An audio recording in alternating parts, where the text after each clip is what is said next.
विकास कहीं विनाश की सीढ़ी तो नहीं है, हम जानते भी हैं इस चीज़ को। मैं हमेशा बताता हूँ कि विकास का पहला स्टेप जो है वो विनाश का पहला स्टेप था। आप निकल आते हैं, बाघ से तेंदुआ दिखने पे आपको परेशानी होती है, ये भी उन्हीं का घर था, वो तो सजीव हैं, आ रहे हैं अपने घर, तो वो बेचैन हैं।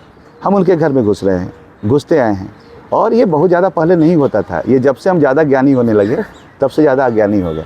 सर्च किया कि ये जो मेटल्स होते हैं, हम इन्हें समझते हैं कि ये निर्जीव है, मेटल्स, प्लांट्स और फिर एनिमल्स, ये तीनों में सेम तरीके के वाइब्रेशंस या फिर चेंजेस पाए गए व्हेन सब्जेक्टेड टू हीट या फिर कोल्ड, और मतलब pain, they all can feel it. कि कुदरत ने क्या खूब बनाई कई चीज़ें अचरज वाली, कुदरत ने क्या खूब बनाई कई चीज़ें अचरज वाली, फुर्सत नहीं सांस लेने की फिर भी पूरा जिंदा हूँ। सागर में ही सारी धरा समाने पर है, कर्म किए जाने थे महज दिखाने भर है, बदल रही जलवायु विश्व निशाने पर है। Hello extraordinary people, welcome to exploring minds. कैसे हैं आप लोग? आज के हमारे गेस्ट हैं डॉक्टर निखिल कांत। वैसे तो इनके बहुत सारे डेजिग्नेशंस, अचीवमेंट्स हैं, जैसे कि he is the deputy director at the regulation bureau of AICTE। He has a marvellous 2 decades career at the government of India.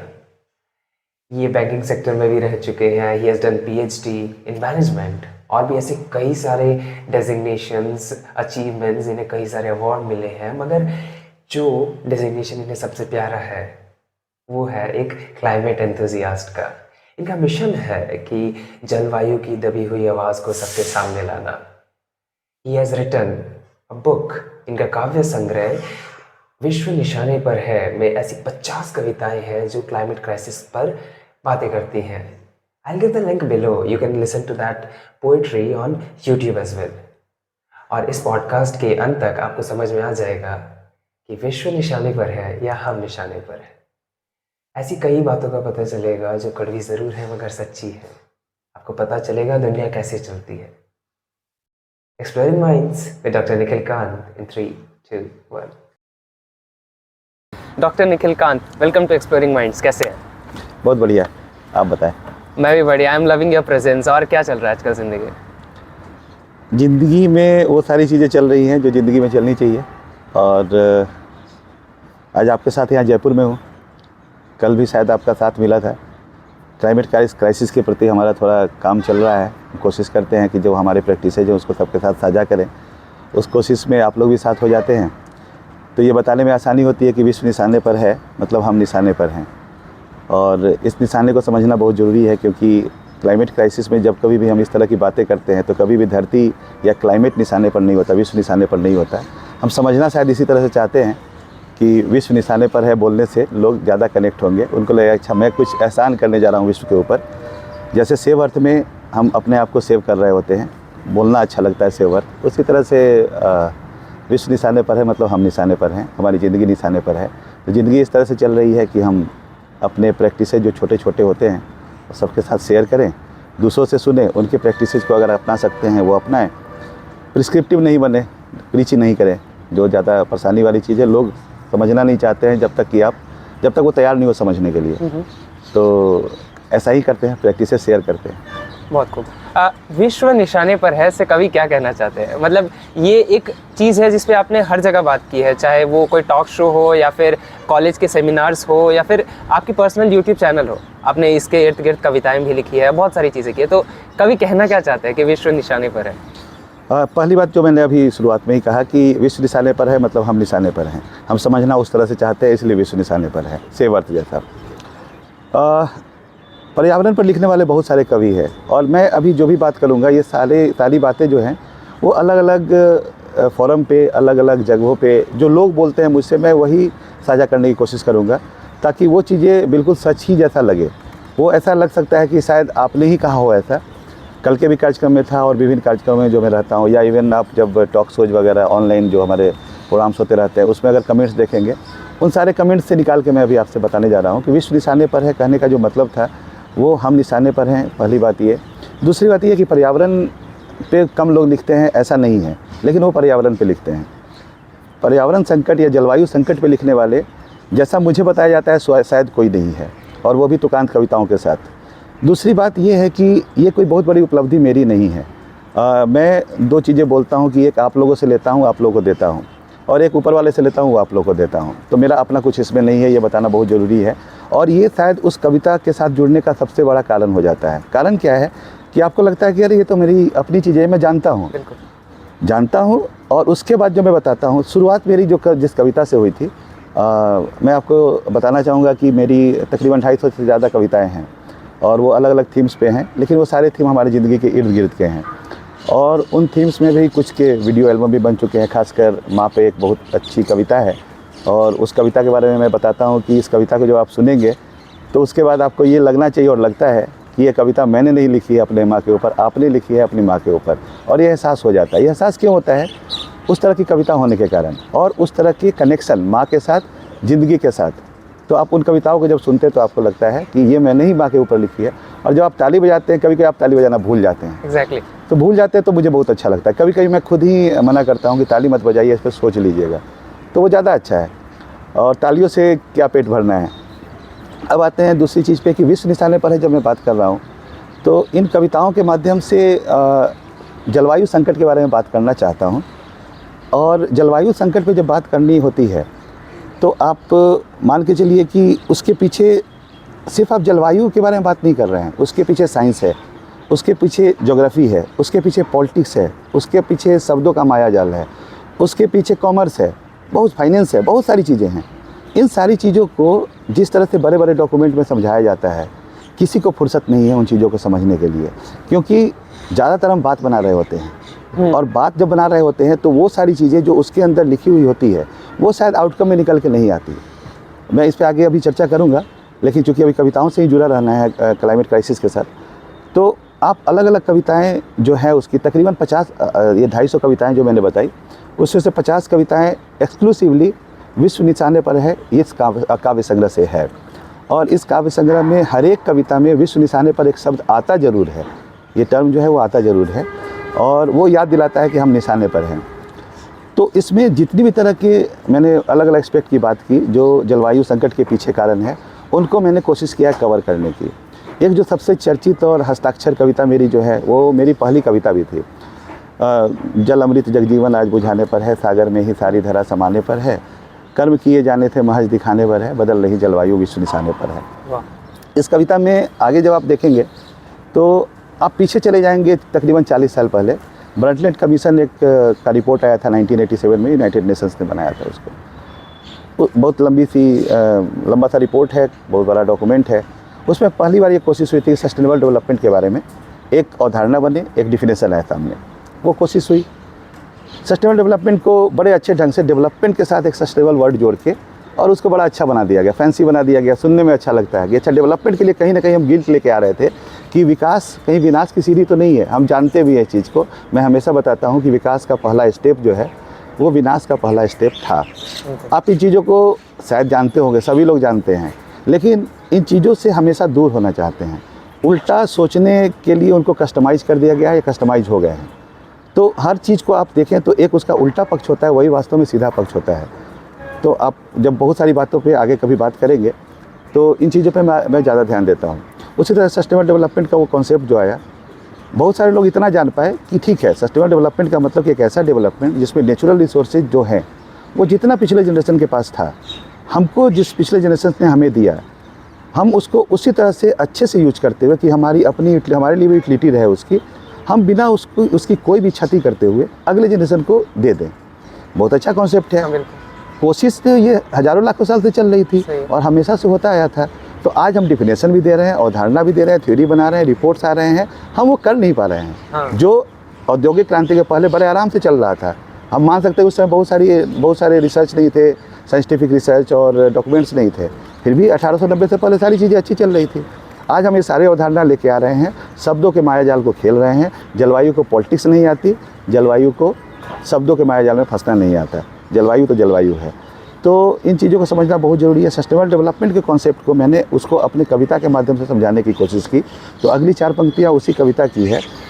पानी, मिट्टी, वायु, जंगल और पहाड़े, हम दोहन करते संसाधन नहीं हमारे, पाया पूर्वज से बच्चों को देने सारे, छीन उन्हीं के हक कैसे हम उन्हें दुलारे, आने वाले कल को आज हराने पर हैं, बदल रही जलवायु विश्व निशाने पर है। इन सारी चीज़ों के अंत में जब विश्व निशाने पर आता है, फिर सोचिए कि वास्तव में हम और हमारे आने वाले बच्चे जो हैं, जिनके बारे में हम रोज़ बोलते रहते हैं, बहुत केयर करते हैं, उनके लिए बहुत सारा धन संसाधन जमा कर रहे हैं, हम नहीं सोच रहे हैं उनके बारे में, ये झूठ बोल रहे हैं, बार बार झूठ बोल रहे हैं। और शब्दों के मायाजाल में हम इतने फंस जाना चाहते हैं या फंसाए गए हुए हैं कि हम ये भी भूल गए कि आने वाले कल को आज हराने पर है, बदल रही जलवायु विश्व निशाने पर है।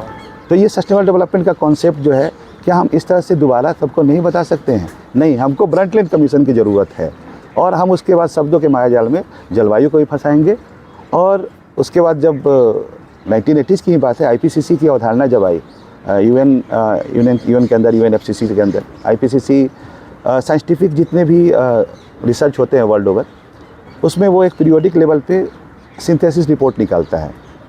उसमें ये सारी चीज़ें निकल के आ रही हैं कि विश्व सच में निशाने पर है और हम सच में निशाने पर हैं। मतलब हमारी अपनी जो एडेप्टिबिलिटी है, वो क्लाइमेट में जो चेंजेज हो रहे हैं, उस हिसाब से हमारे लिए सही नहीं है, हम ख़त्म होने वाले हैं, हम नहीं समझने के लिए तैयार नहीं। तो ये सारी चीज़ें विश्व निशाने पर है कि कविता के माध्यम से जो 50 कविताएँ हैं, ये सारी चीज़ें कहीं ना कहीं में, चाहे वो फाइनेंस हो, पॉलिटिक्स हो, चाहे वो साइंस हो, उनके पीछे की ये सारी चीज़ें मैंने कवर की है। जलवायु संकट या उससे जुड़ी हुई साइंस, पॉलिटिक्स, ये सारी चीज़ें नीरस हो सकती है, कविता बड़ा सरस माध्यम है। तो नीरस चीज़ों को सरसता के साथ सामने ला के हम शायद लोगों को ये बता सकते हैं कि हम ऐसा कर रहे हैं, सब ऐसा करें, और सबको करना ही चाहिए कि आप अपने बच्चों का सच में फिक्र करते हैं। सर, आपने ये कहा कि हम बच्चों पे ध्यान दे रहे हैं, वो बस शायद हम दिखाने के लिए दे रहे हैं, हम धन संपत्ति बहुत ही इकट्ठा कर रहे हैं, मतलब हमेशा लगे हुए हैं, घंटों घंटों काम किए जा रहे हैं। मगर आपने ये कहा कि हम दे रहे हैं मगर नहीं दे रहे हैं, सही मायने में जो ध्यान देना चाहिए उस पर थोड़ा और बताइए कि। हाँ, जैसे संसाधन जो है, संसाधन आपके अभी उपयोग के लिए है, धन कभी भी आपका पेट नहीं भर सकता है, पेट तो अनाज ही भरेगा।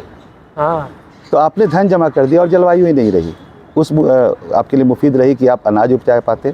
देखिए, फूड सिक्योरिटी भी अभी स्टेक पे है, निशाने पर तो फूड सिक्योरिटी भी है। इस तरह की सारी चीज़ें स्टेक पे है जो आपकी ज़िंदगी के लिए बहुत ज़रूरी है। आप धन जुटाने में और संसाधन को अपने पास रखने में, संसाधन क्या है, वो या तो अगर आप यूज कर रहे हैं तो यूज है, अदरवाइज वो डिसयूज पे चला जाता है, मिसयूज भी नहीं है। मिसयूज भी कर रहे हैं तो वो भी थोड़े हद तक यूज है, लेकिन डिसयूज तो यूज ही नहीं है, ऑब्सोलीट हो जाता है। ऑब्सोलीट हो गया तो किसी काम का नहीं है, और धन को आप कैसे अपने बच्चों को खिलाएंगे? तो ये चीज़ों को समझना इतना मुश्किल नहीं होता है, हम समझना नहीं चाहते हैं। जैसे कि आदमी चाहे कितना ही धन कमा ले, जब आखिरी वक्त आता है तो वो जान बचती ही नहीं है। हाँ, और उसी तरह से आप कह सकते हैं कि आखिरी वक्त भी बार बार नहीं आता है, कोई समय बार बार नहीं आता है। आखिरी वक्त पे आके अगर आप पछता भी गए तो उससे किसी का कोई भला नहीं होने वाला है। लेकिन आपने उस चीज़ को अगर साझा कर लिया और सामने वाले पर असर आ गया कि अच्छा, ये वक्त इनके पास आया है, मेरे पास जब आएगा मैं पछताना नहीं चाहता, तब शायद उसका असर हो सकता है। मैं कोशिश यही कर रहा हूँ कि मैं जो प्रैक्टिसेज करता हूँ, मैं जो अनुभव करता हूँ, मैं लोगों से साझा करता हूँ। मुझे फोरम मिलता है, मैं बहुत बात करता हूँ इसके बारे में, और मुझे कभी कभी ये भी लगता है कि दूसरे लोग परेशान तो नहीं हो रहे हैं मेरी बातों को, दूसरे बताते ही नहीं, ये स्टोरी टेलिंग जैसा लगता है, कहानियाँ सब सुनना चाहते हैं। तो मुझे लगता है कविताओं के साथ साथ कहानी भी चल रही है।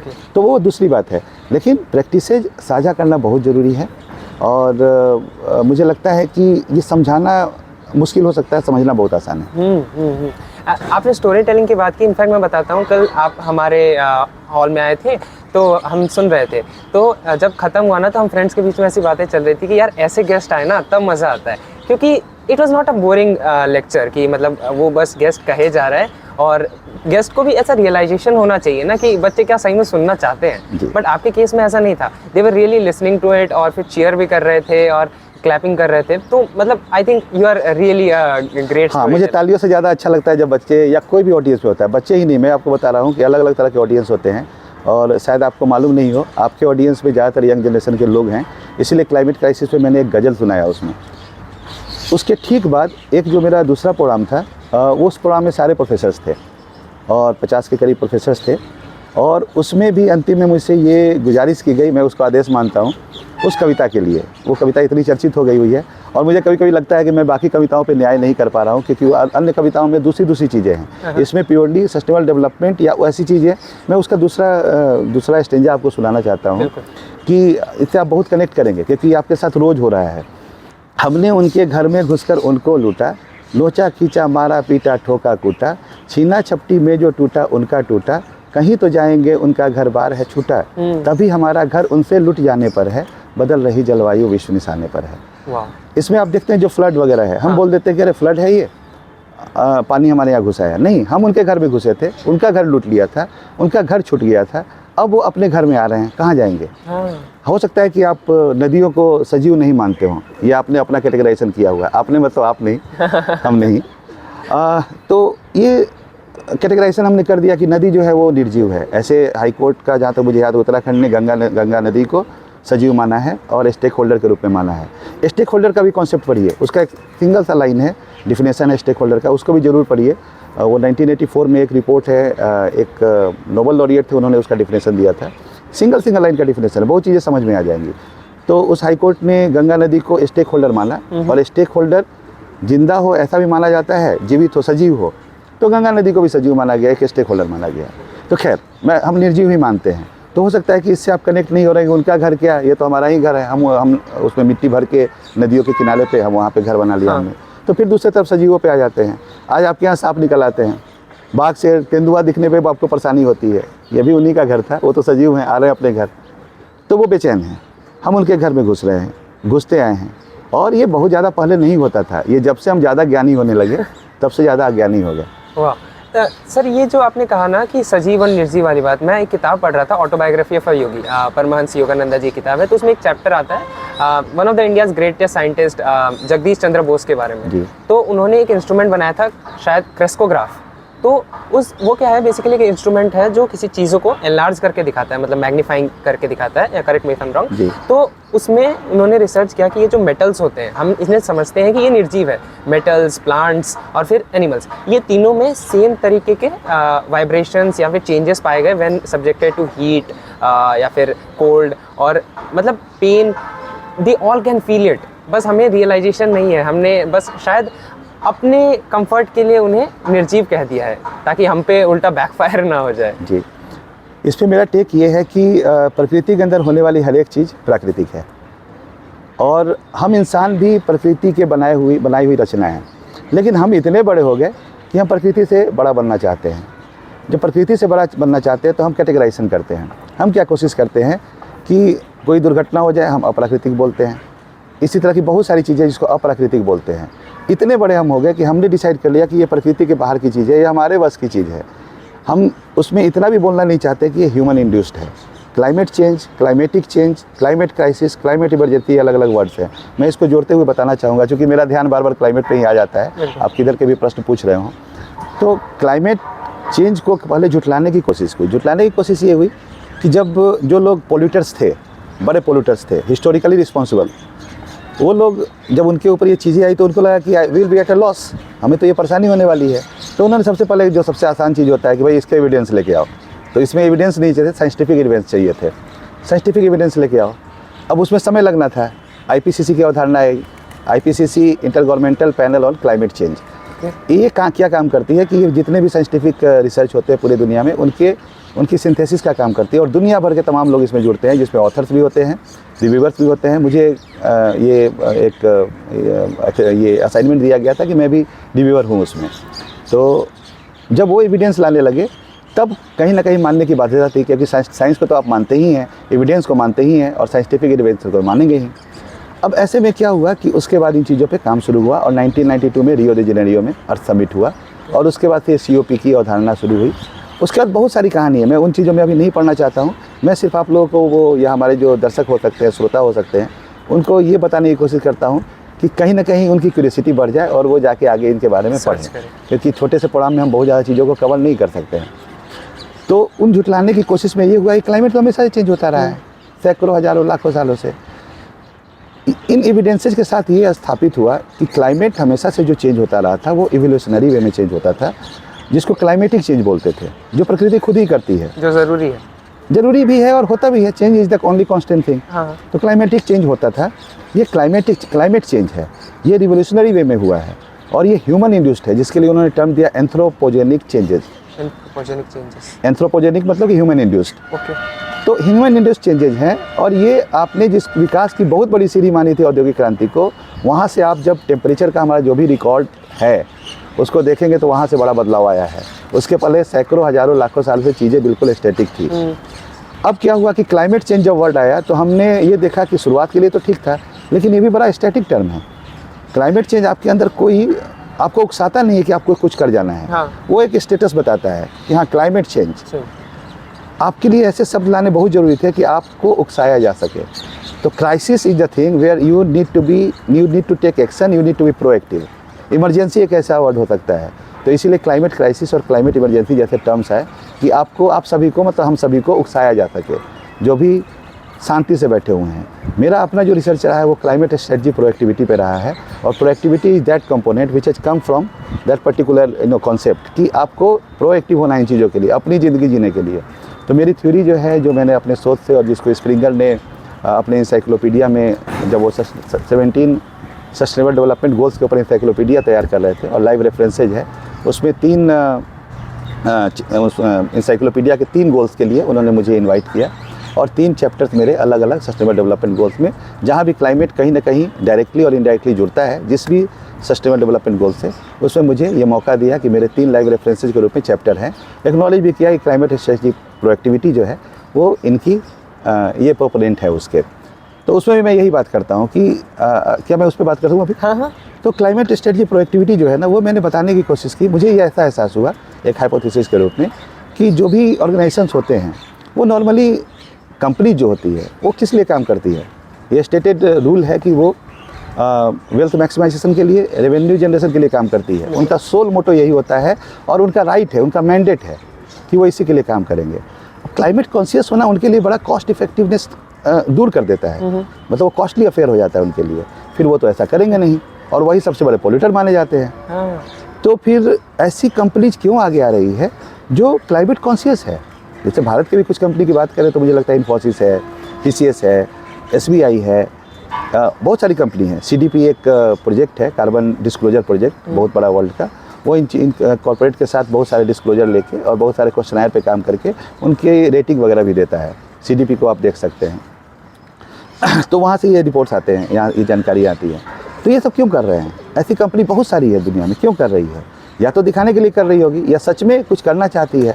तो हम सीधे उंगली तो नहीं उठा सकते कि दिखाने के लिए कर रही है। ये तो फिर मैं बायस्ड हूँ अगर मैं ऐसा बोल रहा हूँ तो मेरा ध्यान उसी चीज़ पे आया कि शोध अगर हो तो इन चीज़ों पे हो मेरे तरफ से। तो मैंने देखा कि इसको मैं बोलता हूँ क्लाइमेट स्ट्रेटजी प्रोएक्टिविटी। आपकी जो स्ट्रेटजी है कॉर्पोरेट की, वो वेल्थ मैक्सिमाइजेशन तो थी, लेकिन क्लाइमेट कॉन्शियसनेस को भी आपने अपने स्ट्रेटजी में जोड़ा है। तो क्लाइमेट स्ट्रेटजी हुआ और प्रोएक्टिविटी आपने दिखाई।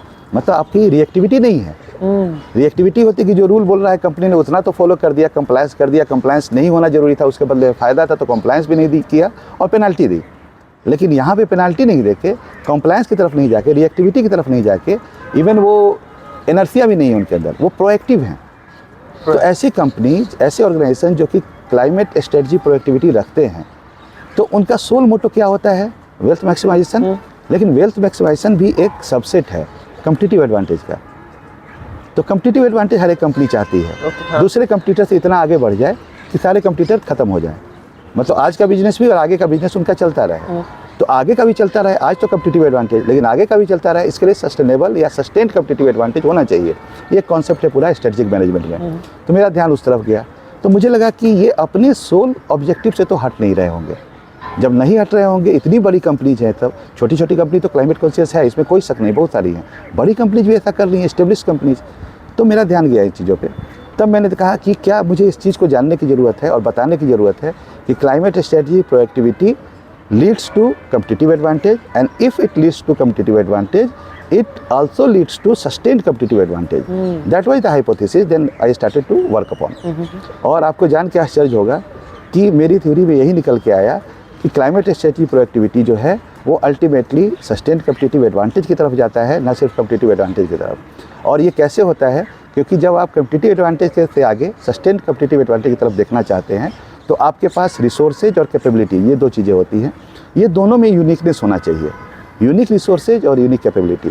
तो क्लाइमेट स्ट्रेटजी प्रोएक्टिविटी जो उनका अपना एक डिमोन्स्ट्रेट करते हैं, वो एक प्रैक्टिस के रूप में, वो उन कंपनीज के लिए मैंने देखा कि यूनिक रिसोर्सेज और यूनिक कैपेबिलिटीज़ को क्रिएट करते हैं और उसके माध्यम से सस्टेन कम्पिटिटिव एडवांटेज की तरफ हो जाते हैं। तो ये बहुत अच्छी चीज़ है कि ऐसा कंपनीज कर रही है, उनके पास अब रिसर्च भी है और आगे भी ऐसे कंपनी या तो दबाव में ही जाए, लेकिन बेहतर है। मतलब ऑब्वियसली COP28 और UNFCCC है, उनकी तरफ से जो भी डिफरेंट पार्टी, जिसको नेशन बोलते हैं, कंट्री बोलते हैं, वो अपने अपने रूल तो ला रहे हैं, लेकिन वो रिएक्टिविटी होती है। उसके पहले भी रिएक्टिविटी अच्छी चीज़ है, प्रोएक्टिविटी के साथ वो आगे बढ़ रहे हैं। और प्रोएक्टिविटी के जो प्रैक्टिसेज हैं, कुछ तो मैंने आइडेंटिफाई किए थे, ऐसे बहुत सारे प्रैक्टिसेज हैं।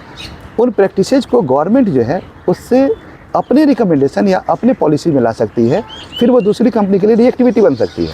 ओके।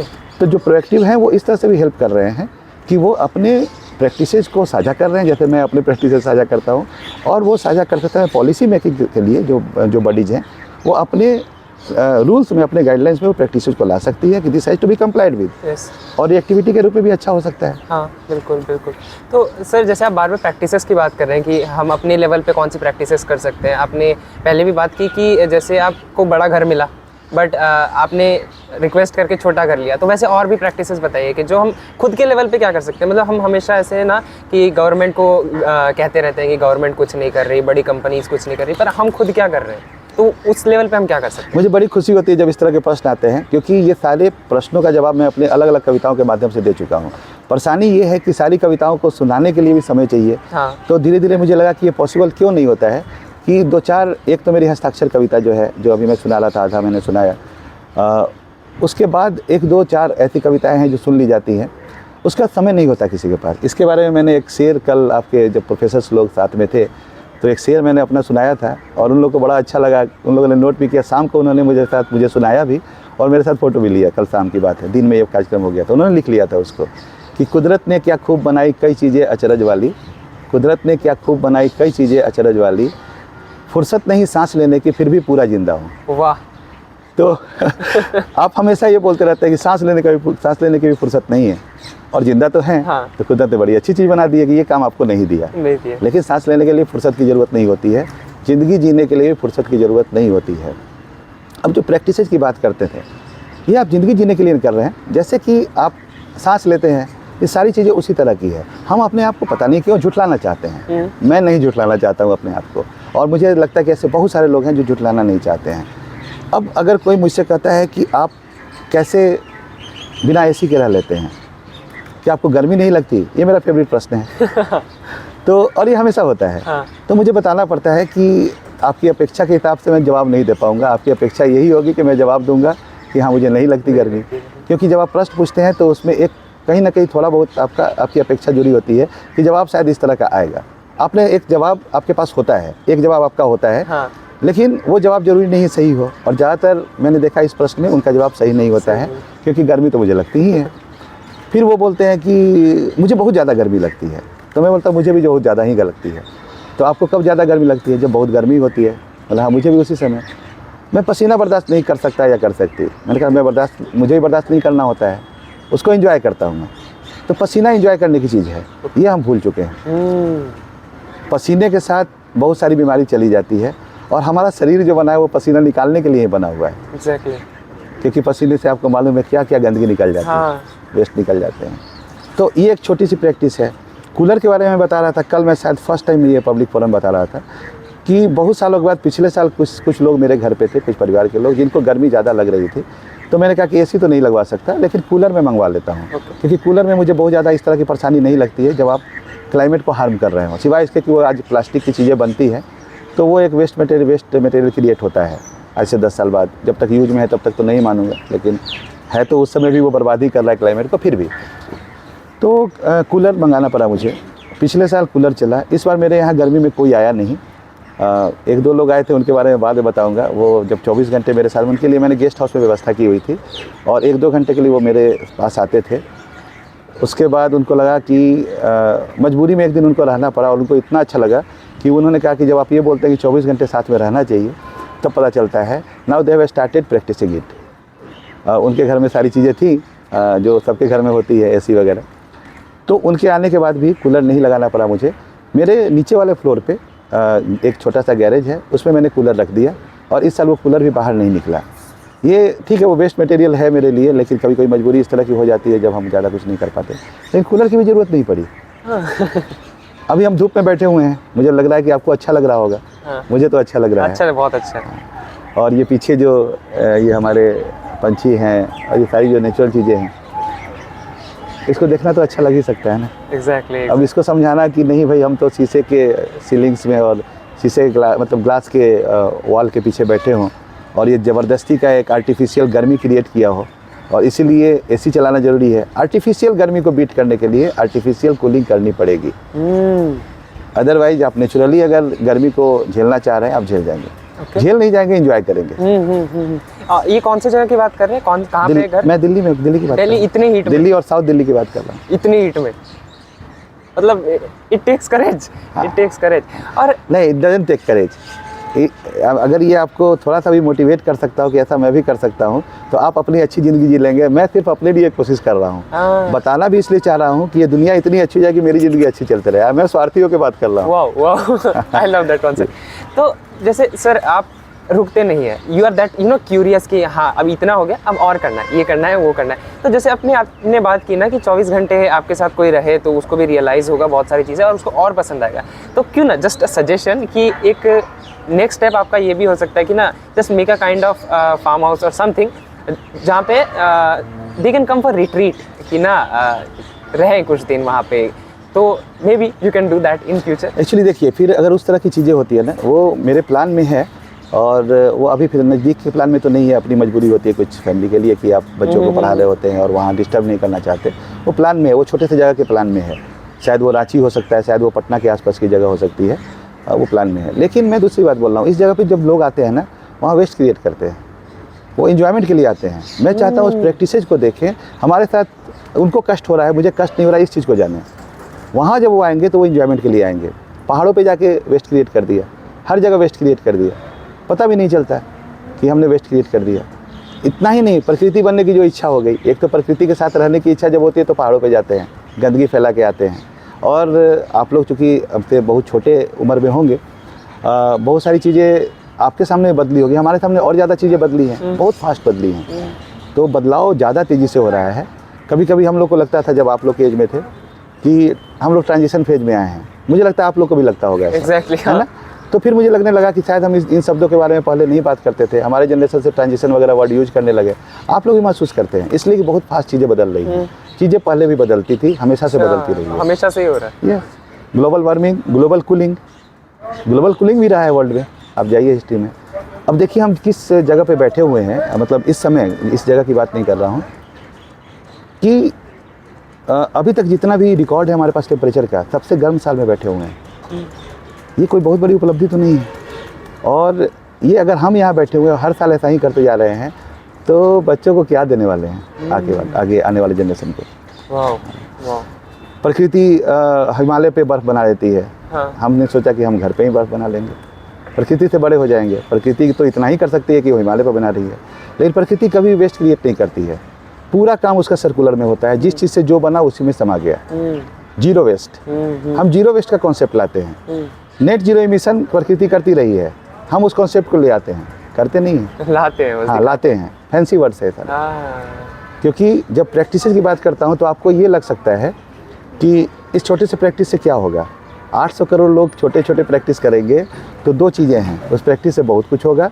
क्योंकि 800 करोड़ लोग स्वार्थी होकर अपने लिए, जैसे आज भी स्वार्थी हैं, उस स्वार्थ को नहीं समझ रहे हैं। हाँ। स्वार्थ थोड़ा अर्थ बदल जाए। हाँ। दूसरा कि ये 800 करोड़ लोग ही तो सरकार है। हाँ। यही तो मतलब इंटर गवर्नमेंटल ऑर्गेनाइजेशन हैं, इन्हीं के लोग तो हैं। हाँ, हम ही लोग तो सब कुछ है। एक ऑर्गेनाइजेशन क्या होता है? ग्रुप ऑफ पीपल, इंडिविजुअल्स वैसे हैं, उनके अप्रोच से हम उस ऑर्गेनाइजेशन को जानने लगते हैं।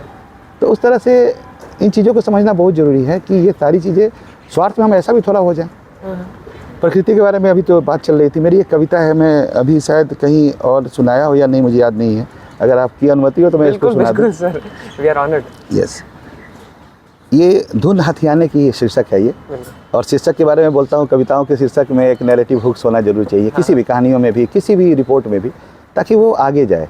जो श्रोता दर्शक पाठक हैं वो आगे जाएं, उन चीज़ों को उनका इंटरेस्ट हो जाए, क्योंकि उनके पास समय नहीं है, सांस लेने की फुर्सत नहीं है। 3 सेकंड का हुक चाहिए आजकल तो। हाँ, कि 3 सेकंड तक अगर टिके रहेंगे ऑडियंस तो आगे सुनेंगे, नहीं तो सुनेंगे नहीं। हाँ, तो वो नैरेटिव हुक्स आपके पास जरूर होनी चाहिए। ये वो 3 सेकंड में वही हो सकता है। फिर वो आगे जाएंगे। जैसे अब रिसर्च पेपर कोई नहीं पढ़ना चाहता है, आप उसका टाइटल जो है ना इतने नैरेटिव हुक्स के साथ दीजिए कि 3 सेकंड उसको मिल जाएगा। फिर उसके बाद वो आगे जाएगा। अभी भी वो रिसर्च पेपर पढ़ना नहीं चाह रहा है, अब वो एब्स्ट्रैक्ट उसके लिए है। आपने एब्स्ट्रैक्ट इतना बढ़िया बनाया कि वो एक लाइन से 10 लाइन पढ़ने आ गया था। अच्छा। अब 10 लाइन में ऐसी चीज़ें डालिए कि अब वो आपके पूरे रिसर्च पेपर को पढ़े और इन्फ्लुएंस होकर कुछ ना कुछ अच्छा कर जाए।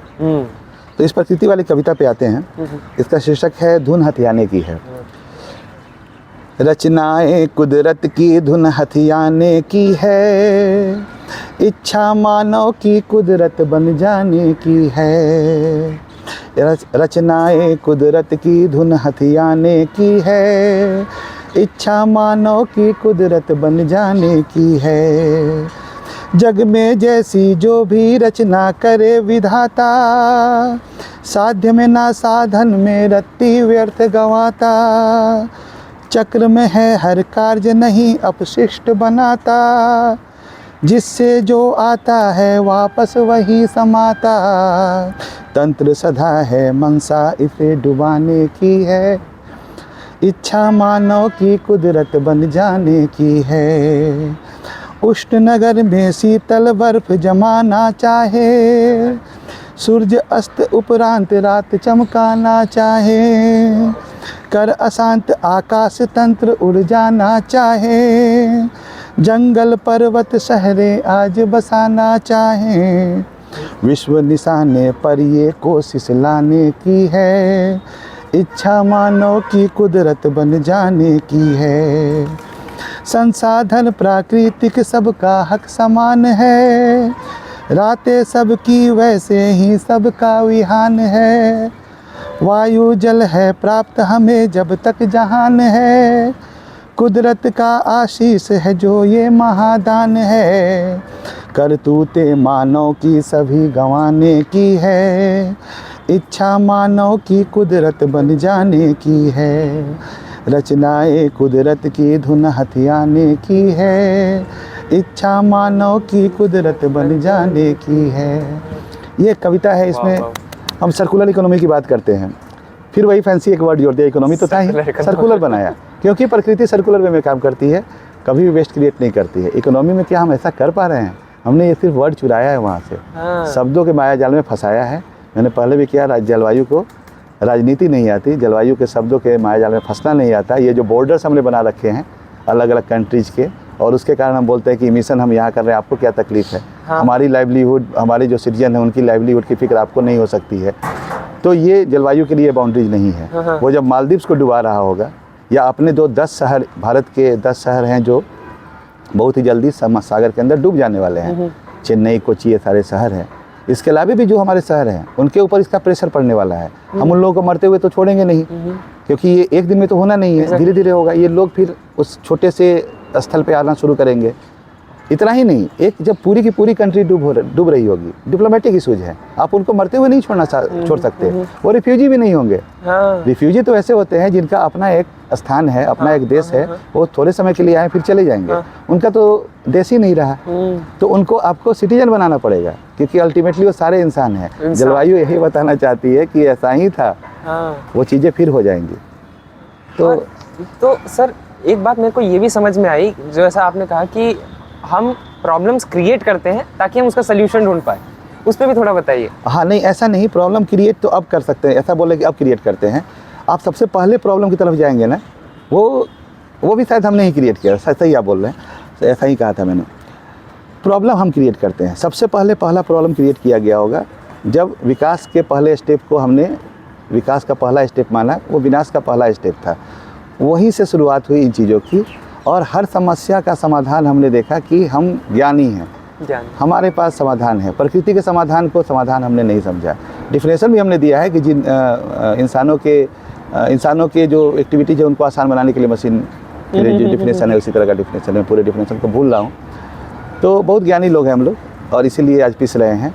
ज्ञानी होना बड़ा अच्छा होता है कि आप सिर्फ खुद ही नहीं पिसते हैं, आपने पूरे प्रकृति के अंदर जितने सजीव या कैटेगराइज निर्जीव अर्धजीव जो भी हैं सबका जीना मुश्किल कर दिया। ये हमारे ज्ञान का बहुत बड़ा महत्व है। तो जब कोई समस्या बनती है, समस्या क्रिएट करते हैं वास्तव में, तो उसका समाधान दिखाई दे रहा होता है कि ये विज्ञान, हमारे विशेष ज्ञान के पास इसका समाधान है। वो समाधान देता हुआ भी दिखता है, एश्योर करता है आपको, और उसका समाधान देता भी है। वो समाधान बड़ा अच्छा लगता है। कुछ साल बाद ये पता चलता है कि इस समाधान के साथ उसने 10 और समस्याएं क्रिएट की थी, और ये समाधान जो है सबसे बड़ी समस्या है।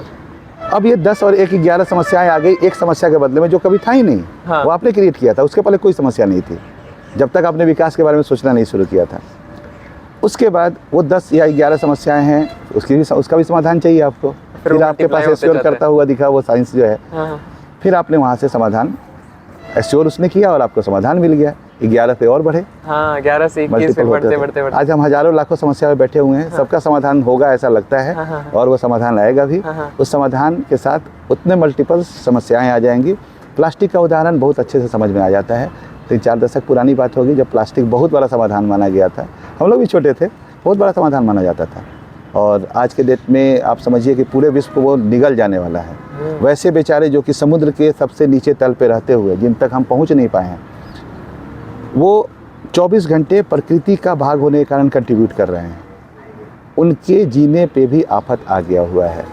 सारे प्लास्टिक वहाँ पे जा रहे हैं और हम तो फिर भी थोड़ी बहुत एडेप्टिविटी हमारे अंदर है, क्योंकि इम्यूनिटी पता नहीं हमारे अंदर आती रहती है। उन बेचारे जीवों या अर्धजीवों या निर्जीवों या सजीवों के पास वो इम्यूनिटी नहीं है और वो हमारे ज़िंदगी के लिए कंट्रीब्यूट कर रहे थे।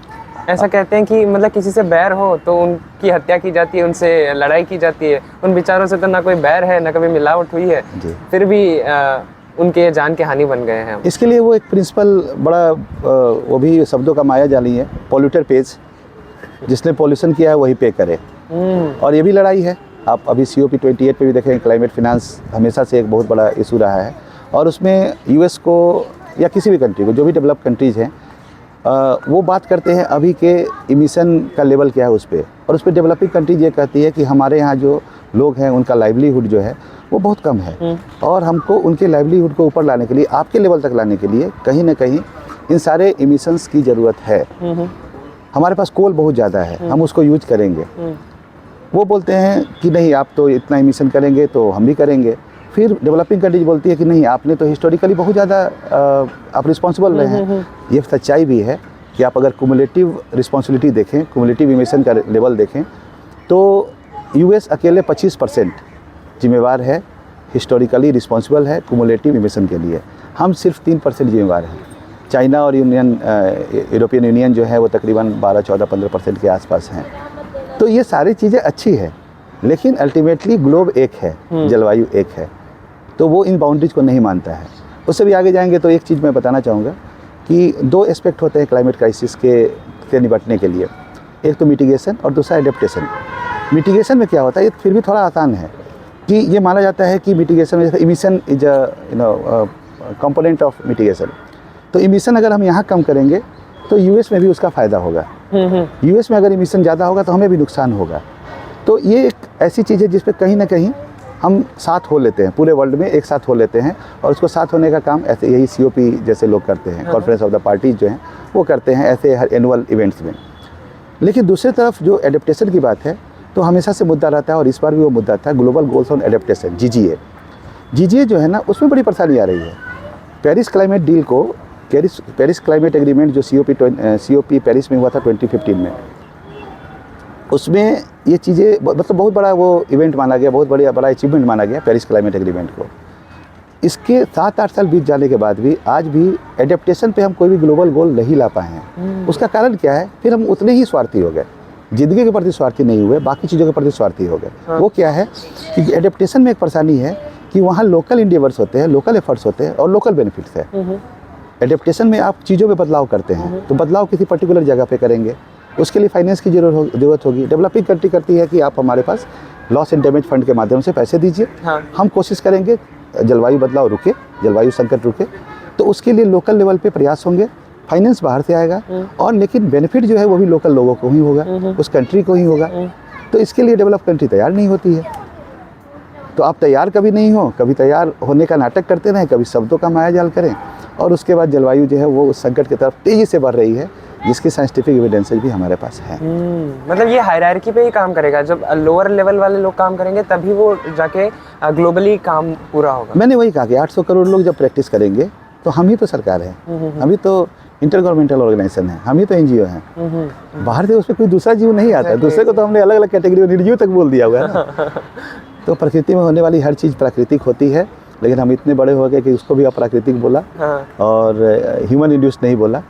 और अभी भी इसी तरह की चीज़ है कि ये 800 करोड़ लोग, ठीक है, सबकी अपनी अपनी परेशानी हो सकती है, गरीबी भी एक बहुत बड़ी परेशानी है, लेकिन आप सोचें कि कलेक्टिवली अगर इन सोच को हम आगे बढ़ाएं तो हम एक दूसरे को इसलिए हेल्प करते हुए दिखाई दे सकते हैं कि अल्टीमेटश्ली हम अपनी ज़िंदगी अच्छी करनी चाहते हैं, आने वाली पीढ़ी की ज़िंदगी अच्छा करना चाहते हैं, मेरे अपने बच्चों की ज़िंदगी अच्छा करना चाहते हैं। एग्जैक्टली स्वार्थ के मारे कर दो भाई। हाँ, स्वार्थ तो सबसे अच्छी चीज़ है ना, सारे स्वार्थी होते हैं, उसे भी स्वार्थ कर लेते हैं। तो सर आप आजकल बहुत सारी चीज़ें कर रहे हैं। आप एक डिप्यूटी डायरेक्टर है ICT के, क्लाइमेट एंथुसियास्ट इतने बड़े, you have become an author, x banker, singer, etcetera etcetera etcetera. तो आपका बचपन कैसा था? How was your childhood? और मतलब क्या, मतलब एक 12 साल के निखिल ने सोचा होगा कि मतलब बड़ा होकर मैं इतने बड़े क्लाइमेट में इतनी चेंज लाऊंगा? देखिए, इन चीज़ों में जब आप सच्चाई बोलते हैं ना तो उसका एक फ़ायदा होता है कि सच हमेशा एक ही होता है। जैसे एक और मैं दूसरी लाइन बोलूँगा जो इससे कनेक्टेड नहीं है, लेकिन कहीं ना कहीं वो प्रभावित करती है लोगों को, कि असफलता की कहानी बड़ी लंबी होती है, सफलता की कहानी बहुत छोटी होती है, वो लघु कथा होता है। हाँ। ये एक मेरी कविता है जो क्लाइमेट क्राइसिस से जुड़ी हुई नहीं है लेकिन अलग है। उसी तरह से सच हमेशा एक ही रूप में होता है, झूठ बार बार जन्म लेता है। इसलिए मैं उन चीज़ों को उसी रूप में आपके सामने बताना चाह रहा हूँ कि बचपन थोड़ा सा डिस्टर्ब था हमारा, क्योंकि मेरे पिताजी जो थे वो काफ़ी जब मैं छोटा था तो गुजर गए थे। तो मेरी माँ ही फादर और मदर दोनों की भूमिका उन्होंने निभाई है, और वो हिंदी साहित्य की टीचर भी थी। तो उसका असर मेरे ऊपर पड़ा इन चीज़ों के लिए कि कविता को कविता के रूप में जानना, या जैसे क्लासिकल वे में कविता लिखी जाती है उसके जो कंपोनेंट होते हैं, उन चीज़ों को जानने समझने का मौका बहुत बचपन से ही मिलना शुरू हो गया था। बहुत अच्छी टीचर थी, और अभी भी वो ठीक ठाक हेल्थ है उनका, उम्र तो काफ़ी हो गई हुई है, 70 साल से ज़्यादा उम्र है, लेकिन अभी भी बहुत ही केयरिंग है और बहुत अच्छे से सारी चीज़ों को, मेरे अलग अलग चीज़ों को देखती हैं। आज सुबह भी मैंने काफ़ी देर उनसे बात किया, अभी दिल्ली में नहीं है, हमारे साथ नहीं है, तो इस कारण से।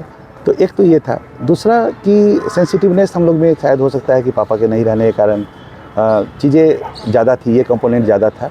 हम सभी भाइयों में 3 भाई हम लोग हैं, मैं सबसे छोटा हूँ, तो ये एक चीज़ थी।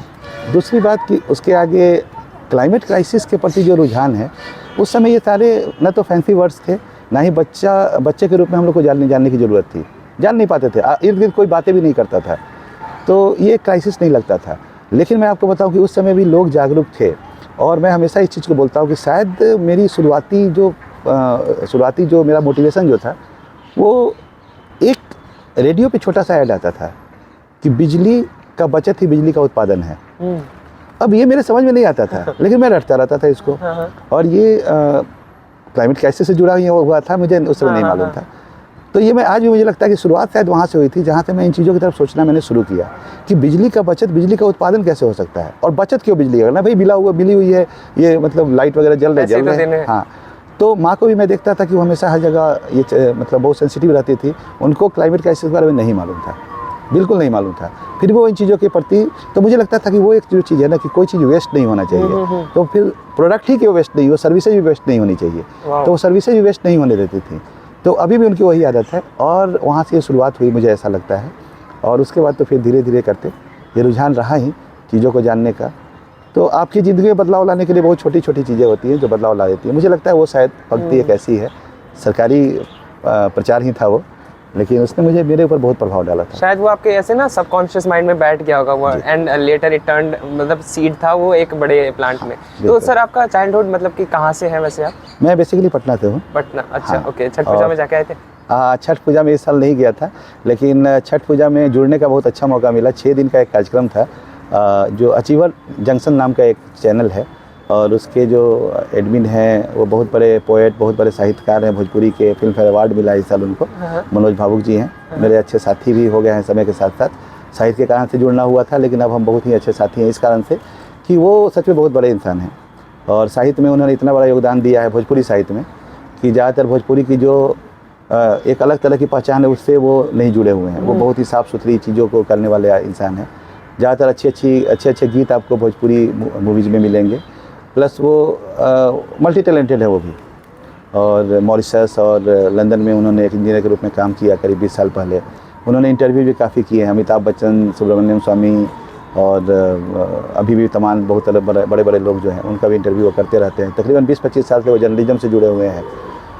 तो उन्होंने एक 6 दिन का कार्यक्रम रखा था छठ पे, और फोक सिंगर्स और वैसे पोएट जो इस तरह की चीज़ों में जुड़े हुए हैं उनको उन्होंने 6 दिन तक 1 घंटे का कार्यक्रम सुबह 9 से 10 तक चलाया, जिसका समापन छठ के दिन था। उन्होंने मुझे मुख्य अतिथि के रूप में बुलाया था और मैंने उस पर सूर्य से जुड़ी हुई एक कविता जो कि क्लाइमेट क्राइसिस से है, उसको जोड़ के सुनाया, क्योंकि सूरज देव की पूजा करते हैं हम छठ में। तो आप वो पब्लिक डोमेन में है, यूट्यूब पे है, चिवर जंक्शन पे, तो आप उसको देख सकते हैं। उसमें भी कुछ कविताएं मैंने पढ़ी थी। तो उस तरह से हमने छठ मनाया, और दिल्ली या किसी, अब तो पूरे विश्व में छठ मनाया जाता है। बिल्कुल बिल्कुल। तो सारे लोग उससे जुड़े रहते हैं। एक्चुअली क्या है ना, मैंने अपने ज़िंदगी के स्टार्टिंग के जितने भी ईयर्स हैं मैं वेस्ट बंगाल में रहा हुआ हूँ, तो वहाँ भी छठ का उतना ही, मतलब सुबह सुबह उठना, 2 बजे उठना, नहाना धोना, घाट पे जाना, और मतलब शायद छठ ही एक ऐसा त्यौहार है जो जिसमें उगते हुए सूरज की भी पूजा होती है और डूबते हुए सूरज की भी पूजा होती है। हाँ। तो एक जैसा आप बता रहे थे ना कि आप बहुत विनम्र, मेरे को लगता है ना कि ये जो बिहार पटना वाले बेल्ट के लोग हैं वो सही में बहुत विनम्र होते हैं, वेरी सॉफ्ट स्पोकन। देखिए, ये सारे कैटेगराइजेशंस है। जब मैंने शुरू से ऐसा कभी सोचा नहीं था। जब मैं काफ़ी समय तक बिहार में ही रहा और उसके बाद फिर आगे निकला तो बहुत सारे जगह पे रहा मैं, और तो मुझे लगता है कि ये कैटेगराइजेशन है। अच्छे लोग हर प्रांत में, हर क्षेत्र में और पूरी दुनिया में हैं। और हम शायद वही अपने आप को एक, जैसे हमने बाउंड्री में या बॉर्डर के माध्यम से अलग अलग किया हुआ है ना, वो उस कारण से ऐसा सोचते होंगे, ऐसा लगता है। मेरे ज़्यादातर मित्र जो है, मुझे पता ही नहीं चलता वो किस कास्ट से है, किस क्रीड से है, किस रीजन से हैं, और सारे बड़े अच्छे इंसान हैं। मैं आपसे बात कर रहा हूँ, कल मिला हूँ और कुछ समय पहले से आपसे पहचान शुरू हुई थी, तो पता नहीं मुझे आपसे बड़ा जुड़ाव रहा है। हमारे जो कैमरा पर्सन हैं अंजलि, तो अंजलि जी, हाँ, तो आप दोनों से मिलकर मुझे बहुत अच्छा लगा। कल भी अच्छा लगा, आज भी अच्छा लगा, और पहले जब आप इलेक्ट्रॉनिकली जुड़े थे तब भी अच्छा लगा था। हाँ, मतलब कि अच्छा है। जैसे कि ना ठेकुआ होता है ना, मेरे को बहुत पसंद है। तो मेरा फ्रेंड गया था, मतलब वो बिहार से ही है, तो वो आया था तो वो डब्बा भर के लाया था। तो अभी हम जब भी कॉलेज में रहते हैं तो हम खाते हैं। हाँ। आपने कविता की बात की, तो कविता जैसे आजकल सर कविता क्या ज़रूरी है कि वो मीटर, जैसे आप कल बात कर रहे थे स्टेज पे कि वो मीटर पे रहना चाहिए, और जैसे आपने कहा वो हुक होना चाहिए, तो क्या क्या मतलब कि कैसे एक कविता कैसे बनती है? ये प्रश्न शायद मतलब बहुत ही कम पूछा जाता है मुझसे, और ये मेरे पसंदीदा प्रश्नों में से तो है। ये प्रश्न नहीं पूछे जाने पर भी मैं थोड़ा बहुत तो बोल जाता हूँ इस पर, लेकिन आज आपने पूछा है तो इसका जवाब देता हूँ मैं। देखिए, अतुकांत कविताएं क्यों आई थी? इसलिए कि बहुत बड़े बड़े कवि थे जिनके विचार बहुत उच्च थे, और वो तुकांत तो लिखते थे। ज्ञता कविता में जो होनी चाहिए वो तुकांत कविताओं में आती थी, होती है। अब तुलसीदास के पास ये सारे स्केल्स, मीटर्स और जो मात्रा वगैरह, ये सारी चीज़ें ना तो वो जानते थे, लेकिन आप उनमें थोड़ा सा भी इधर से उधर बदलाव, थोड़ा सा भी उसमें कमी आप नहीं ढूंढ पाएंगे, कभी भी नहीं ढूंढ पाएंगे। इतनी बड़ी महाकाव्य की रचना कर दी। स्वांत सुखाय लिखते थे वो, तो वो एक बड़ा कंपोनेंट है। स्वांत सुखाय कवि को होना ही चाहिए। तो स्वांत सुखाय का मतलब ये नहीं है कि मुझे सुख मिल रहा है मैंने लिख डाला। आप कविता ऑडियंस के लिए तो लिखते ही है ना। आपको तो हमेशा ये चाह होती है कि ये कविता मैंने अपने सुख के लिए लिखा है, तो वो कविता जब सामने वाले के पास जाए उसको भी वो स्वांत सुखाय लगे। ये बहुत ज़रूरी मुझे लगता है। अब आते हैं कि उनके पास वैसे कवि जिन्होंने इसकी शुरुआत किया तुकांत कविताओं की, उनके पास विचार बहुत थे, बहुत अच्छे अच्छे विचार, लेकिन उनको लगा कि कहीं मैं इन टूक के शब्दों को ढूंढने में परेशानी हो रही है, मेरे अच्छे विचार चले जा रहे हैं। तो उन्होंने इस तरह का आविष्कार किया, बहुत ज़्यादा पुरानी घटना नहीं है, और उसके बाद उन्होंने लिखना शुरू किया। आप देखेंगे उसमें तमाम इतने अच्छे अच्छे विचार आए हैं, और सच में उन्होंने अच्छा किया कि उन्होंने तुक ढूंढने की कोशिश नहीं की।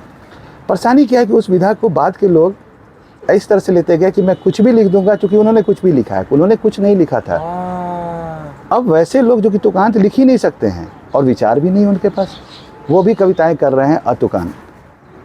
उसका भी एक स्केल होता है, नहीं मालूम है उनको, और इसीलिए सारे कवि हो गए हुए हैं। और सारे कवि हो गए हैं तो बाजार को भी, जैसे मैंने कहा कि बाजार को एक प्रोडक्ट के रूप में कविता या कवि दिखाई दे। कविता ही का प्रोडक्ट है, तो कवि बाजार के लिए लिखता नहीं है। जब कवि बाजार के लिए नहीं लिखता, लेकिन बाजार को कवि चाहिए, तो वो कभी भी तैयार कर देता है। वो कवि नहीं होते हैं, लेकिन एक प्रोडक्ट के रूप में वो तैयार कर देता है, फिर उसको आगे बढ़ाता है और उनकी कविता को और बाई प्रोडक्ट के रूप में यूज करता है। लेकिन एक चीज़ है कि जो स्वांत सुखाय लिखने वाले कवि हैं, उनके पीछे बाजार दौड़ती है। एग्जैक्टली। तो शायद कहीं ना कहीं ये भी है कि ना, मतलब कि आजकल इतने सारे ऑथर्स हैं, इतने सारे पोएट्स हैं, मतलब कि अचानक से ऐसे कैसे हो गया? जैसे कि जैसे पहले देखे तो सूर्यकांत त्रिपाठी निराला, या फिर पंत जी, या फिर कुछ ही होते थे गिने चुने, जिनकी हम किताबें भी पढ़ते थे और वो आते थे। पर आजकल हर कोई बन रहा है। और जी। हाँ जैसे कि ये मैंने रिसर्च पेपर मतलब कल परसों एक आर्टिकल पढ़ रहा था, तो एक बहुत ही हाइक हुआ है रिसर्च पेपर्स में कि हर 5वें 6ठे दिन एक रिसर्च पेपर पब्लिश हो रहा है। तो ये अच्छा नहीं है, उनका कहना था कि ये अच्छा नहीं है क्योंकि अब ऑथेंटिसिटी पता नहीं है ना कि मतलब ये कहाँ से आ रहा है। तो वही है सर। बिल्कुल, इन दोनों चीज़ों को जोड़ सकते हैं। असल में इन लोगों ने ही अच्छे लोग को सामने आने से बिल्कुल रोक दिया हुआ है। हाँ जैसे पानी के ऊपर जो ये काई जम जाती है ना, ये वैसे लोग हैं और वो दिखते हैं, काई दिखता है, हाँ तो उसी तरह से ये लोग दिखते हैं, लेकिन पानी तो पानी ही रहेगा ना। एग्जैक्टली। पानी की प्यास सबको रहेगी, काई प्यास नहीं बुझाएगी आपकी। तो उस चीज़ को समझिए, दो तरह की चीज़ें हैं और ये सारी चीज़ें जो है ना वो शब्दों का मायाजाल है, एक भ्रम फैलाने की कोशिश है और बाजार इसमें बहुत बड़ी भूमिका निभाता है। अब आप जब बात कर रहे हैं, चाहे वो शोध पत्र हो चाहे वो कविताएं हों, शोध पत्र के बारे में दो चीज़ें समझिए। एक तो कभी भी कोई इन्फॉर्मेशन हो ना, उसका ऑथेंटिक सोर्स ऑफ इन्फॉर्मेशन आपको जानना बहुत ज़रूरी है कि ऑथेंटिक होना चाहिए। यूट्यूब में कोई एक वीडियो देख के, अच्छा मैं एक और चीज़ बताता हूँ कि ऑब्जर्वेशन जो है ना वो सबसे अच्छा शोध करने का तरीका होता है, लेकिन ऑब्जर्वेशन को, वॉच को ऑब्जर्वेशन समझ गए लोग, यस यस। डिमोन्स्ट्रेट को, डिस्प्ले को ऑब्जर्वेशन समझ गए। ऑब्जर्वेशन मतलब आपके अपने नेकेड आई से देखना, ये ऑब्जर्वेशन है। इंटरप्रिटेशन आप करेंगे अपने नेकेड आई से देखने के बाद उस इवेंट को होते हुए। अगर यूट्यूब से आप कोई वीडियो देख रहे हैं या किसी भी तरह से कोई ऑडियो सुन रहे हैं, सुनना छोड़ दीजिए, ऑब्जर्वेशन की बात कर रहा था, तो अगर आप वीडियो देख रहे हैं तो वो आपका ऑब्जर्वेशन नहीं है, यू आर वॉचिंग। अब आप यहाँ भूल गए, आप उसको भी ऑब्जर्वेशन मान रहे हैं। नहीं Exactly. किसी ने दिखाया आपको, ही हैज डेमोन्स्ट्रेटेड और डिस्प्लेड इट टू यू, और आपने उसको ऑब्जर्वेशन में कुछ दिखाया नहीं जाता, आप देखते हैं। हाँ ये पैसिव लिसनिंग है, एक्टिव लिसनिंग नहीं है। यस, उस तरह से भी जोड़ सकते हैं। दूसरी बात कि प्रेमचंद जैसे साहित्यकार हाँ। बहुत ही गरीबी में चले गए। हाँ। इतने उम्दा साहित्यकार बहुत गरीबी में चले गए।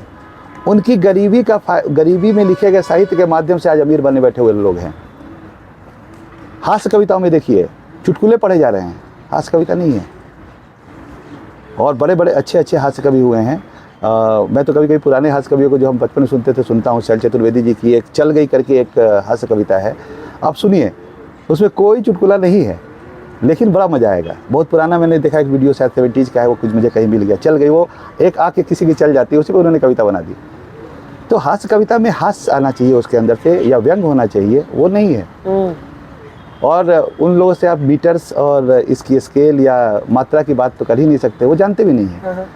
मैं जब पहली बार मुझे लगा कि गज़ल भी लिखना चाहिए यंग जनरेशन को कनेक्ट करने के लिए, तो सबसे पहले मैंने जाना कि गज़ल होता क्या है, शेर क्या होता है, अशआर क्या होते हैं। ये सारी चीज़ों को आपको पहले जानना पड़ेगा।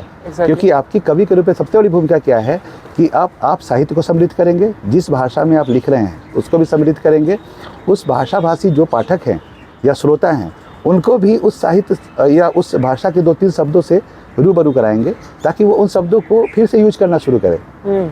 तो ये सारी रिस्पॉन्सिबिलिटी आप भूल रहे हैं। कवि के रूप में मेरी अपनी रिस्पॉन्सिबिलिटी एक हो जाती है क्लाइमेट क्राइसिस के बारे में बताना। मेरा एक आर्टिकल है जो कवि के रूप में जलवायु संकट के प्रति मेरी जिम्मेवारी।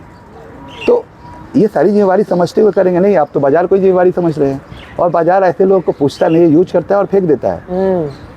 आप देखिए बड़े लोग, आपको कभी कभी लगता है ये बड़े कवि बन गए हुए हैं, आप उनके व्यूज जाके देखेंगे, किसी का 10, किसी का 20, किसी का 150, किसी का 1000। यहाँ की जनसंख्या 140 करोड़ है, टोटल 800 करोड़ लोग हैं। आप उनको जानते हैं इसीलिए उनका नोटिफिकेशन आ जाता है। आपको लगता है कि बड़े कवि हो गए, उनको लगता है कि मैं इनके नज़र में बड़ा कवि हो गया। मन से वो जान रहे होते हैं। तो ये सारी चीज़ें हैं। कल एक मैडम थी साथ में, काफ़ी समय तक शाम को साथ में, जिन्होंने ऑर्गेनाइज वगैरह किया था, तो बड़ी अच्छी लेडी हैं वो। तो उन्होंने शाम को कहा कि मुझे कविता से कोई भी, चित्रा दीदी जो हैं, उन्होंने शाम को कहा कि कविता से मेरी कोई रुचि नहीं है, और रुचि इसलिए नहीं है कि मैंने अच्छी कविता सुनी ही नहीं है। आज वो एहसास हुआ कि कविता कैसे पढ़ी जाती है, कैसे लिखी जाती है, और कविता को हम, वो कविता को कविता समझने लगे थे। आज मुझे इतना अच्छा लगा कि उस कविता में, मेरी जब कविता वो सुनने के बाद अपना रिएक्शन दे रही थी शाम को, कि मुझे कविता से लगाव हो गया।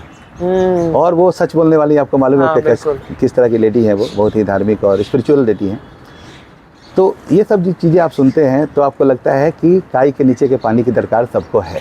कभी ना कभी तो सफाई ज़रूर होगी, हमेशा ज़रूरत है, कभी ना कभी नहीं। बस ये है कि कुछ लोग अभी काई देख रहे हैं, वो बाद में पानी को देख लेंगे। जो पहले जिन्होंने काई देखा है वो पानी को देख पा रहे हैं, पानी ले पा रहे हैं। और ये काई देखने वाले बहुत कम लोग होते हैं। तो ठीक है, बाजार को चाहिए, या बाजार के लिए वो उपलब्ध भी हैं। हाँ, वो आपने बहुत सही कहा ना कि वो कुछ दिन बाजार को जब तक ज़रूरत होगी वो रखेंगे, फिर वो डिस्कार्ड कर देंगे। दूसरा कोई आ जाएगा ना। जैसे इसीलिए जो एवरग्रीन पोएट्स है, जैसे कि पोएट्स या फिर कहानीकार है, जैसे प्रेमचंद जी कितने साल पुराने थे, आज भी उतना ही नाम है और उतना ही काम चल रहा है उनका। पर जैसे कुछ जो सही में बाजार के लिए लिख रहे हैं वो ठीक है 5-6 साल तक तो है चर्चे में, फिर तब आप हमेशा उनको देखेंगे कि उनके जो छोटे छोटे फोटोज वगैरह, उनके नाम उनका फोटो एक तरफ होगा, नाम होगा, हाँ। उसमें ऊपर किसी न किसी दूसरे बड़े कवि का, जो आपने जिन लोगों का नाम लिया, उन बड़े कवियों का कोई ना कोई कोट होता है, उनके फोटोज होते हैं। आप उनसे बड़ा होना चाहते हैं, उनके नाम के साथ जुड़ के बड़ा होना चाह रहे हैं। ये आप देखिए, ये सारी चीज़ें बहुत जल्दी समझ में आ जाती है। हाँ। फुर्सत नहीं सांस लेने की, फिर भी पूरा जिंदा हो। सांस लेने की फुर्सत लोगों को नहीं है, हाँ। तो इसीलिए उन चीज़ों पर ध्यान नहीं दे रहे हैं। बिल्कुल तो बिल्कुल। बाजार अपने हिसाब से चलता है ना। हाँ हाँ हाँ हाँ। बाजार का तो अपना कैंपेन होता है। बिल्कुल बिल्कुल बिल्कुल। सर आप बैंकर भी रह चुके हैं, you are an ex banker. तो यार बैंक की जॉब तो अच्छी होती है, मतलब लोगों को मिलती नहीं है, काफ़ी सेटल्ड जॉब है, तो वो नौकरी छोड़ी क्यों? और फिर इतना लंबा सफ़र, और अभी भी रुक ही नहीं रहे, मतलब कि आपको बस करते जाना है, मतलब कि जितनी ज़िंदगी मिली है उसमें बस मतलब निचोड़ के जी लेना है। हाँ, ये ज़िंदगी के ये सारे पार्ट्स हैं।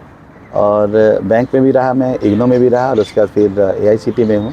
और ये सारी चीज़ें इसलिए है कि आप एक सोशल लाइफ से भी जुड़े रहते हैं, और आपकी ज़िंदगी में एक प्रोफेशन ऐसा होना चाहिए जो आपके लिए आजीविका भी उपलब्ध कराता हो।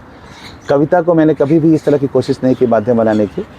मेरी अपनी कविता जो क्लाइमेट क्राइसिस पे जुड़ी हुई है, इसको सिर्फ और सिर्फ मैं अवेयरनेस क्रिएशन के लिए यूज करता हूँ। और इसीलिए कभी मैंने हाथ जोड़ के किसी को नहीं कहा कि आप मुझे बुला लो, और मुझे हाथ जोड़ के बोलना पड़ता है कि मुझे मत बुलाओ। आप कल के कार्यक्रम में भी होंगे, मैंने कहा कि तालियां नहीं बजे तो ज़्यादा अच्छा है, क्योंकि मुझे लगता है वो सोच रहे हैं। आप अगर मेरे YouTube जो चैनल है मेरा, जो मैंने अभी इसलिए शुरू किया कि बहुत सारी दूसरी कविताओं के साथ न्याय नहीं हो पाता है, तो धीरे धीरे उन कविताओं को डालूंगा उसके ऊपर। उसके पीछे भी कोई कमर्शियल रिक्वायरमेंट नहीं है मेरी, तो उसमें भी देखेंगे आप। मैं खुल के 1-2 वीडियो में बोलता हुआ दिखूंगा कि तालियां बचा के रखिए, बड़े बड़े कवि आए हुए हैं, उनके लिए, उनको ज़रूरत होती है। हाँ, मैंने सुना था। हाँ, तो वो मैं खुल के बताता हूँ। और कविताएं मजबूर करती हैं आपको, लेकिन वैसी संजीदा किस्म की जो कविताएं हैं ना, उसमें ताली ना बजे तो क्या फ़र्क पड़ता है। तो आप बैंकिंग वाले पे आते हैं। असल में जब मैं बिहार में जब 80s में बड़ा हो रहा था, तो वहाँ पे बैंक ऑफिसर होना बहुत बड़ी बात थी, बैंक PO होना शायद बहुत ही बड़ी बात थी। मेरे घर में कोई बैंक ऑफिसर नहीं था, और मेरे पिताजी का एक एस्पायरेशन था कि बैंक ऑफिसर होना चाहिए घर में। और उस समय के लोगों से आप बात करेंगे, इवन उसका असर अभी भी है। अभी भी लोग बैंक ऑफिसर और बैंक PO को बहुत बड़ी चीज़ मानते हैं, खासकर बिहार और साथ के जो एडजॉइनिंग स्टेट्स हैं उसमें। उस समय तो खैर बहुत बड़ी बात थी। तो मेरे पिताजी 1995 में गुजर गए। उस समय मैं इंटर मतलब 11वीं में था या 10वीं में था। उसके बाद वो एक दिमाग में धर कर गया कि ये पापा का एक एस्पायरेशन था, तो वो करना है मुझे। दिमाग में ये भी था कि माँ जो है वो दोनों काम कर रही हैं, माँ का भी काम कर रही हैं और पापा का भी काम कर रही हैं, घर भी चला रही हैं। बड़ी अच्छी वो प्रिंसिपल भी रही, बड़ी अच्छी टीचर रही वो, और बहुत ही लोग उनको मानते थे। मतलब सारे स्टूडेंट्स जो है वो बहुत मानते थे। तो हम लोग को बहुत अच्छा लगता था कि मेरी माँ का इतना सम्मान होता रहता है। और पंक्चुअल और स्कूल के लिए काम करना, बच्चों के लिए काम करना, और परिवार के लिए काम करना, बच्चों के लिए काम करना। पिताजी भी नहीं हैं, सारी चीज़ों को उन्होंने किया। तो जब समय आया, जब मैं ग्रेजुएशन करने के बाद आया, तो मेरे दिमाग में बस यही था कि मुझे बैंक PO बनना है। और मैं बहुत जल्दी बन गया। मतलब बिहार में बहुत लोग मेहनत करते हैं। मैंने 6 एग्ज़ाम दिए और सारे के सारे मेरे आ गए। उसके बाद मैंने एक बैंक ज्वाइन किया बैंक PO के रूप में 2003 में। फिर उसके बाद वो सबसे बड़ा बैंक माना जाता था उस समय। उसके बाद फिर वहाँ से भी मैंने छोड़ के दूसरे बैंक में मैंने ज्वाइन किया, क्योंकि वो लगातार रिजल्ट आ रहे थे, कौन सा बेहतर हो सकता है। फिर मैं वहाँ पे 7-8 साल रहा, और मुझे बड़े अच्छे अच्छे मौके मिले। बैंक ने मुझे सब कुछ दिया। मतलब उतने बेहतरीन मौके, मेरे बहुत सारे ऐसे साथी मेरे बैचमेट हैं जो 20 साल 21 साल होने के बाद भी उतना अच्छा मौका उनको बैंक में नहीं मिल पाया, उतनी वैरायटी। तो बहुत सारी चीज़ें हुई, चाहे वो आपका फॉरेन एक्सचेंज पे काम करना हो, रिस्क मैनेजमेंट पे काम करना हो, ब्रांच बैंकिंग में काम करना हो, उसके एक्सक्लूसिव ट्रेनिंग्स हो। इसके अलावा जो सोशल वेलफेयर की जो स्कीम्स होते हैं, गांव में जाके काम करना, NGO के लिए काम करना, सेल्फ हेल्प ग्रुप के लिए काम करना। और ये 7-8, मैं उस समय शादीशुदा भी नहीं था, तो मेरे पास समय बहुत, मैं 7 दिन काम करता था और बड़े इंटरेस्ट से करता था, बहुत मज़ा आता था। टेक्नोलॉजिकली अगर कहें तो CBS माइग्रेशन टीम का लीडर रहा मैं बिहार में, जो बहुत ही बैकवर्ड माना जाता था उस समय टेक्नोलॉजी के मामले में। और सारे पूरे इंडिया के सारे स्टेट्स में CBS हो चुका था, बिहार और असम छोड़ के। बिहार को लीड करते हुए बिफोर टाइम उस चीज़ को कंप्लीट किया अपने क्षेत्र में। तो ये सारी चीज़ें बड़ी अच्छी अच्छी हुई। अमेठी में मैंने ब्रांच हेड किया, तो ऑल इंडिया टॉपर में मुझे लगता है जितने भी एग्ज़ाम्स मैंने दिया हैं उसमें ऑल इंडिया टॉपर रहा हूँ। तो वो भी इवन प्रमोशनल एग्ज़ाम जो हुए उसमें भी ऑल इंडिया टॉपर रहा मैं, और वो शायद अभी तक का भी रिकॉर्ड होगा, मैंने पर उसको आगे देखा नहीं। तो उसके बाद एक समय के बाद मतलब 2-3 साल के बाद मुझे मज़ा बहुत आ रहा था, लेकिन मुझे लगा कि ये शायद मेरे पिताजी का एस्पायरेशन है जिसको मैं जी रहा हूँ, this is not my cup of T. तो हो गया ना, मैंने उनके लिए सोचा था कि उनकी एक इच्छा थी, कर लिया। अगर यही मुझे अच्छा लगता रहता तो ठीक है। अब मुझे लगता है कि मुझे कुछ और चाहिए, तो फिर कुछ और चाहिए कि तलाश में फिर निकल गया। फिर मुझे लगा कुछ एकेडमिक्स में करना है, कुछ रिसर्च में करना है। तो ऐसे करते करते मैं फिर दूसरी जगह पे जाता गया। कुछ एक और भी कारण हो सकते हैं जिसका जिक्र मैं यहाँ नहीं करूँगा, या फिर कर ही दो तो क्या जाता है। बिना कारण के कभी कभी किसी प्रोफेशन में झूठ आपको बोलना पड़ता है, और कोई कारण नहीं होता है। आप या तो सामने वाले से डर गए या सामने वाले को खुश करना चाहते हैं। मुझसे ये नहीं हो पाता है, और मुझे लगा कि 60 साल तक ऐसा करते रहना पड़ सकता है। तो ये एक बहुत बड़ा कारण था, और बाकी कोई ऐसे बड़े कारण नहीं थे, सिवाय इसके कि क्यूरियोसिटी मुझे हमेशा फीड करते रहने के लिए चाहिए। अभी मैं थोड़ी देर पहले आपसे बात कर रहा था कि अब अगला जो कदम है वो गिटार की तरफ है। हाँ। मेरे दोनों बेटे बड़े अच्छा बजाते हैं, मेरे घर में 2 बच्चे हैं और 3 गिटार हैं। बहुत ही अच्छा बजाते हैं वो एक गिटार तो, आपके लिए रखा हुआ है? हाँ, शायद मुझे लग रहा है वो मेरा इंतजार कर रहा है। तो एक नई चीज़ मुझे हमेशा चाहिए, और वो नई चीज़ हमेशा खींचती है मुझे। तो इस तरह से करते करते आगे आया। इसीलिए किसी भी प्रोफेशन से, किसी भी जॉब से मुझे कोई परेशानी कभी रही नहीं। मैं हमेशा, मुझे लगता है उन्होंने बहुत सिखाया है। मतलब मुझे एक अच्छा इंसान और एक अच्छा प्रोफेशनल बनना भी सिखाया है। लोग बहुत मिलते हैं इसके मतलब ऐसे प्रोफेशन में आपके साथ, जहाँ भी मैं रहूँगा, मतलब लोगों से मिलना अच्छा लगता है, क्योंकि आप जान पाते हैं कि आप जैसे बहुत लोग हैं, और आपके जैसा होना ही सबसे अच्छा नहीं है। आप दूसरे के जैसा भी होना चाहिए आपको। ये सारी चीज़ें आप मिलेंगे तभी तो जानेंगे। मतलब ऐसा सोच लेना कि हमें सब कुछ आता है, ये सबसे बड़ी मूर्खता है। हाँ, क्योंकि अगर वो घड़ा खाली नहीं होगा तो भरेगा कैसे? तो आप कह रहे हैं कि आप गिटारिस्ट भी बनना चाहते हैं, अब गिटार भी सीखना है, जल्द ही। तो आप सिंगिंग भी करती है, तो लास्ट एंड करते हैं, कुछ एक हो जाए मतलब कविता या गीत, जो भी आपके पसंद है। मुझे लगता है मेरी जो हस्ताक्षर कविता है उसको मैं गा के सुना देता हूँ। अभी मैंने उसका थोड़ा बहुत जो सुनाया था उसको गा के सुनाया था। बिल्कुल। ये मेरी पहली कविता थी, और इसके 2 स्टेंजा मैंने सुनाया था, लेकिन वो कविता के रूप में सुनाया था। जल अमृत जग जीवन आज बुझाने पर है, सागर में ही सारी धरा समाने पर है। कर्म किए जाने थे महज दिखाने भर है, बदल रही जलवायु विश्व निशाने पर है। पानी मिट्टी वायु जंगल और पहाड़े, हम दोहन करते संसाधन नहीं हमारे। पाया पूर्वज से बच्चों को देने सारे, छीन उन्हीं के हक कैसे हम उन्हें दुलारे। आने वाले कल को आज हराने पर है, बदल रही जलवायु विश्व निशाने पर है। उनके घर में घुसकर हमने उनको लूटा, खींचा नोचा मारा पीटा ठोका कूटा।